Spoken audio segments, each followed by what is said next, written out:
My name is Claire, and I never thought I would end up in this situation. But I suppose these things really happen when planned. It all started the summer my mother remarried to a man named Richard, who had a son from his previous marriage. His name was Adam, and he was a few years younger then. Meet Wendy for to my 28 tall, lean with that quiet confidence. That made you notice him before he even said a word. I didn't think much of it when we met. I was married to Tom at that point for almost 5 years. He was stable, reliable, a good man in every box-checking way. But the spark between us had long faded, and I didn't even realize how much I missed being noticed. Until Adam looked at me like I was the most fascinating thing in the room it was supposed to be. A short visit. We were all staying in this lake house Richard had just bought, celebrating their marriage. A week together as one new awkwardly blended family . And for the first few days, that's all it was. Adam and I barely spoke outside of dinner conversations and shared glances over board games. But something shifted on the fourth night.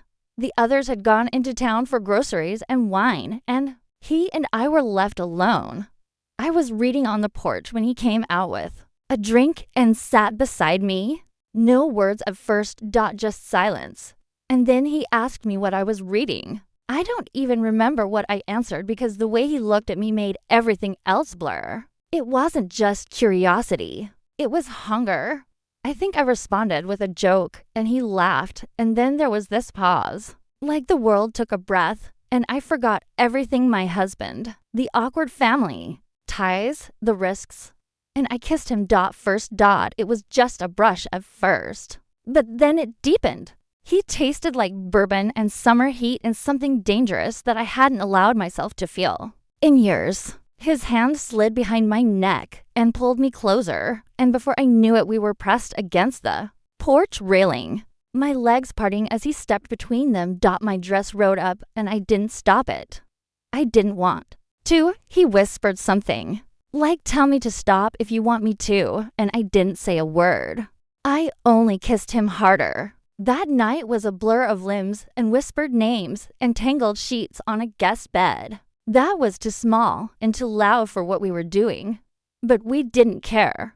I remember how he touched me like he'd been waiting to do it for years, slow at first, then rough when he realized I could take more. I came twice before. He even finished, and when he finally did, I felt something loosen in me like a knot. Untied. For the first time in years, I felt awake. I should have felt guilty, and maybe a part of me did, but it was drowned by how alive I suddenly felt. The next morning, we acted like nothing happened, but every touch was electric, every glance a promise. I wore a sundress with nothing underneath just for him, and I could tell by the way his eyes dropped to my thighs that he remembered every inch of me. And it didn't stop there. That afternoon, we all went swimming, and I wore the red bikini I hadn't touched in years. Because Tom always said it was too much. But I wanted Adam to see me, and oh, he did. He was already in the water when I walked down the dock, but his gaze locked onto mine like I just stepped out of a dream. He watched every move as I peeled off my cover-up and dipped into the lake beside him. The water was cold, but his body was warm when I brushed past him, pretending it was by accident. I felt his fingers skim my waist under the surface, just for a second, but it sent a shockwave through me. I wanted more. That night, after everyone went to bed, I crept into his room like I'd done it 1,000 times before. He was already awake, lying in the dark like he'd been waiting for me. I didn't say anything. I just closed the door behind me, walked to the bed, and straddled him. My nightgown slid up easily, and his hands were on me instantly. Rougher than before, like the craving had grown worse inside him. I leaned down and kissed him slowly, teasingly, letting him feel just enough to lose control. And he did. His mouth moved down my body, tasting every inch, learning what made me gasp, what made my legs tremble. I held his head between my thighs until I couldn't take it anymore and pulled him up to kiss me again. I wrapped my legs around him and whispered his name, not Stepbrother. Not anything that made this real. Just Adam. And he filled me in one perfect motion. Like we were made for this. Every thrust was deep, deliberate, meant to erase every memory of Tom from my body. And for that moment, it worked. We kept going until the sun started to rise. And I had to sneak back to my room like a teenager caught in a fantasy. And that became our rhythm. I'd wait until the house was quiet, then slip into his bed like a secret. No words, no promises, just heat and skin and the kind of touch that made me forget who I was supposed to be. One morning he surprised me. He came into the kitchen while I was making coffee, brushed past me, and whispered, "No panties today," in my ear. My breath caught, and I turned around to fast, burning my hand on the kettle, and he caught it, kissed the skin gently, then sucked on my fingers like he was remembering the night before. I had to grip the counter to keep my knees from buckling. Tom was in the next room, and I didn't care. I was addicted. By then, it wasn't just lust anymore. Something had shifted inside me. I started texting Adam during the day. Small things at first, jokes, secret glances we turned into code. But then the text turned darker. He'd tell me what he wanted to do to me that night. How he wanted me bent over the guest bed or riding him in the shower, while the water drowned out my moans. I started skipping dinners, pretending I had headaches just to lie in his bed earlier, waiting naked under his sheets like a prize he could unwrap at any moment. I loved the danger of it. The forbidden thrill. Even the guilt began to taste sweet. Like it added to the high. I started noticing how different I felt around Tom. Like I was pretending all the time. A mask I put on during the day only to rip it off the moment the house went quiet. Adam made me feel real. Like the woman I'd buried somewhere between laundry cycles and shared bank accounts. And I knew I was slipping. I didn't want to stop.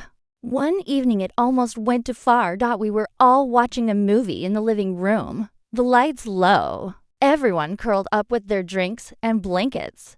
Adam sat across from me, his arm casually draped over the couch, his shirt a little too tight, his eyes glued to me instead of the screen. I wasn't wearing a bra beneath my oversized sweater, and I knew he could tell. I shifted on the couch, parting my legs slightly under the blanket, letting him imagine more than I showed. I could see his jaw tighten, his hand clench the cushion. He excused himself halfway through the film, said he needed air. I waited 5 minutes, then followed him out into the dark backyard. He was leaning against the fence, lit by the soft glow of the garden lights. And when he saw me, he didn't say a word. I walked straight up to him, pressed my body against his, and kissed him hard. It was risky, reckless, the others just a wall away. But the danger only made it better. He turned me around, pressed me against the fence, lifted my sweater just enough to slide his fingers under the edge of my panties, and I bit my lip to keep from moaning. He whispered, "You're playing," with fire into my ear, but still slipped 2 fingers inside me and moved them slow, deep, just enough to drive me insane. I came quietly, breathless, clinging to the wooden fence like it was the only thing keeping me upright. He kissed my neck, pulled back, and left me there shaking. I had to fix my clothes and walk back inside like nothing happened. Cheeks flushed, legs unsteady. Tom didn't notice. Or maybe he did and didn't want to believe it. A week later, Adam and I took it even further.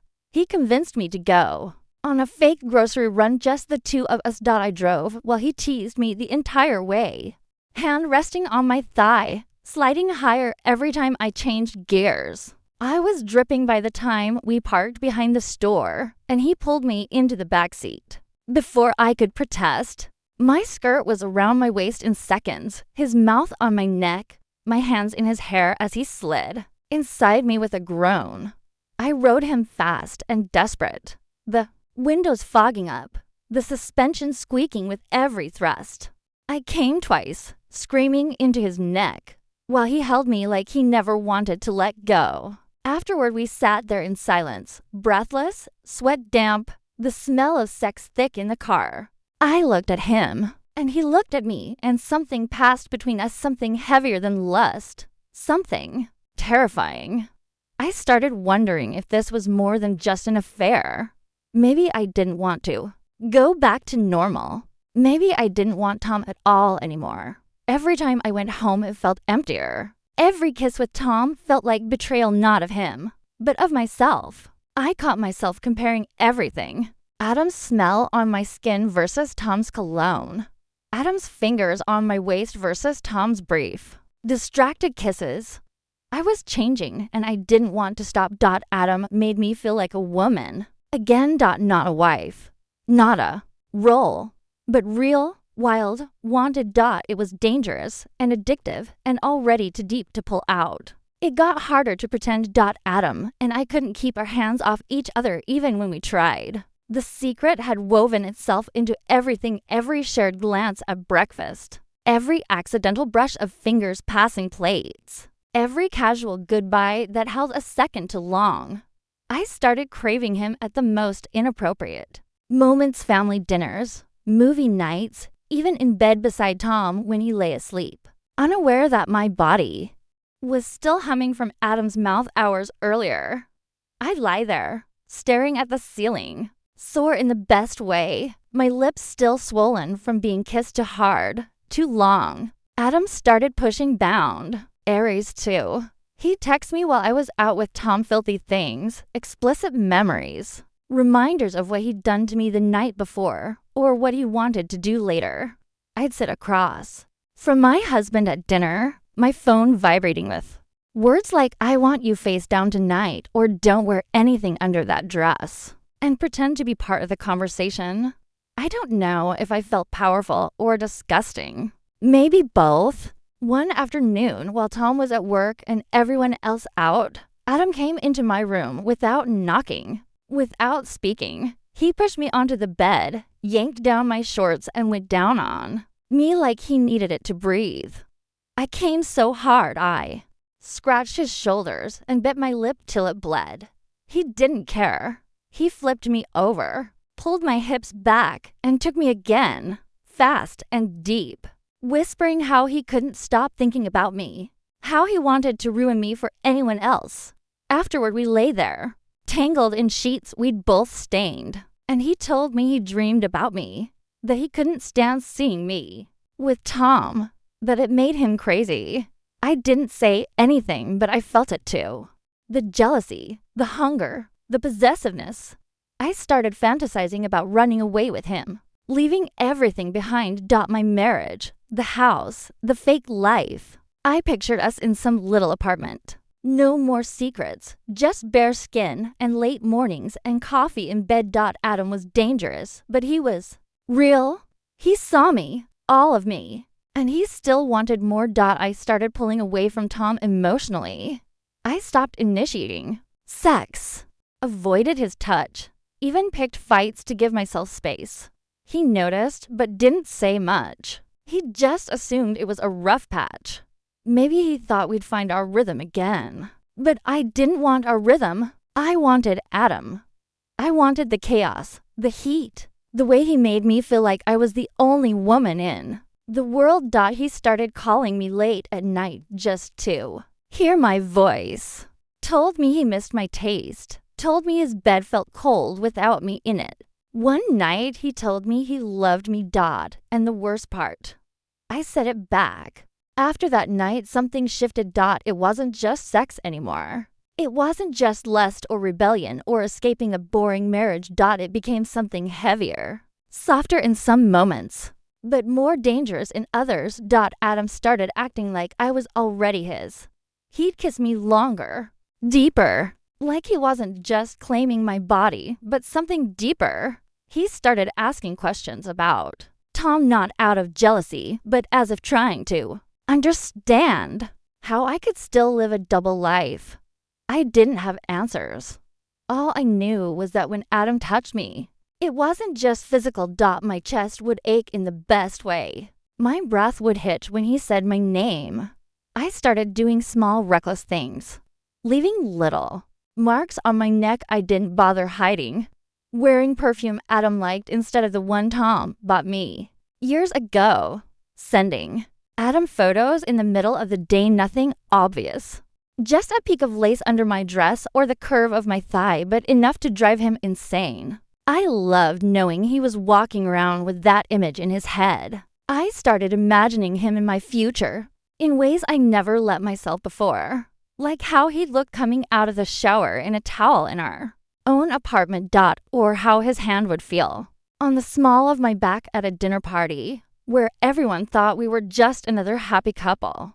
I started resenting Tom. Not for anything he did, he was still the same man he'd always been, but because I realized how long I'd been lying to myself. I had built a safe, dull life out of obligation, out of the idea that good enough was the same as love. And then Adam blew through all of that like a storm, and I couldn't unsee it. I couldn't unfeel him. One night, after a long day of pretending, Adam found me in the kitchen, barefoot in an old t-shirt, washing dishes like the dutiful wife I wasn't. He didn't say a word, just came up behind me, slid his hands under the hem of the shirt, and pressed himself against me. I dropped the plate into the sink, grabbed the edge of the counter as he kissed the back of my neck, pulled my panties aside, and entered me slowly, deliberately, like he had all the time in the world. The thrill of being caught, of hearing the floor creak upstairs while he moved inside me, made everything hotter. I bit my arm to keep from screaming as I came, and he stayed buried in me until we both heard footsteps on the landing. We froze. I pulled away, heart racing, and he slipped back into the shadows just as Tom walked into the kitchen, asking if I'd seen his phone. I could barely speak. My thighs were still trembling. My hair a mess. I gave some excuse, avoiding his eyes. Adam was still somewhere in the dark behind me, and I could feel him smiling. It was reckless. It was insane, and I'd never been more turned on.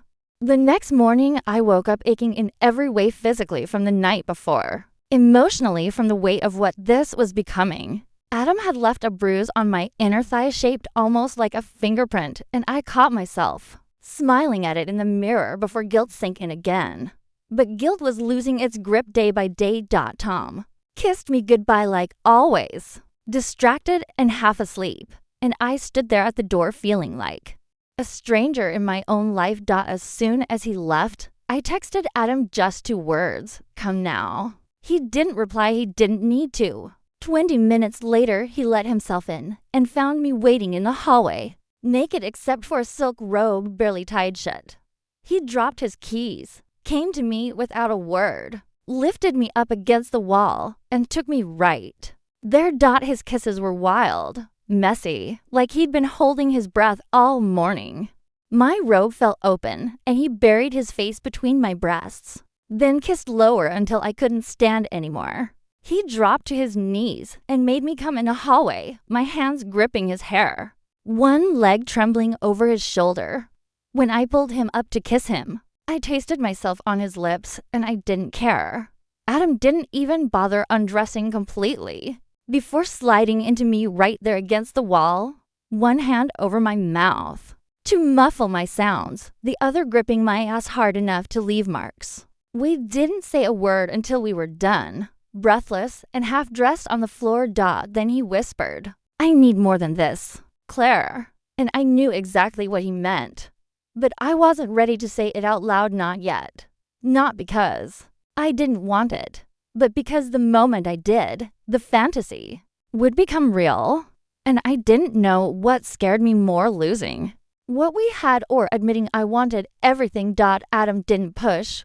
He just kissed my forehead, helped me to my feet, and told me to think about it. But I already was. Every hour of every day, I started making lists in my head of what leaving would look like, what I'd say to Tom, how I'd divide the furniture, where I'd go first. Would I cry? Would he scream?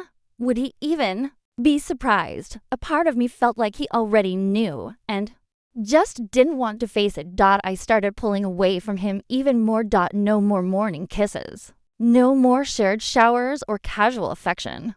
I'd lie and say I was tired or stressed, But the truth was I couldn't bear his touch anymore when I knew what I was missing. Adam had ruined me for anyone else. I belonged to him in a way I couldn't undo. It happened on a Tuesday morning. Tom was leaving for work, and I was standing in the doorway, watching him button his shirt with the same routine precision I'd seen for years. He looked up at me, smiled, and said, "Dinner tonight? Just the two of us?" I paused. And in that pause, something broke. I nodded, but I already knew I wouldn't be there. I closed the door behind him and leaned against it, heart pounding, breath shaky. I didn't cry. I didn't panic. I just felt still, like I'd been holding my breath for years, and finally exhaled. I packed a bag, not everything, just the essentials. My favorite jeans, a few books, the perfume Adam always buried his face in. I left my wedding ring on the nightstand next to Tom's, reading glasses, and a note. I didn't write much, just the truth. I told him I was sorry, that I hadn't meant for it to happen, but it had, that I needed something more, and I have found it somewhere I never expected. I didn't mention Adam by name. I didn't have to. I drove straight to him. He didn't ask questions when I walked through the door with my bag. He just took it from my hand, set it down gently, and pulled me into him. I don't think we spoke for an hour. We just lay there in silence, skin to skin, breathing in the newness of what we were about to become. It wasn't perfect, not yet. Maybe not ever. But it was real. It was alive. And I felt more myself in that tiny, cluttered apartment with him than I had in years of comfort and correctness. We made love that afternoon slowly, deliberately, not like an escape, but like a beginning. And afterward, he looked at me and said, "You're really here." And I said, "I'm not going anywhere." That night we ordered takeout, drank wine from mismatched mugs, and talked about everything: where we'd go next, what we feared, how we'd tell people. We didn't have a plan, but we had each other, and that was enough for now.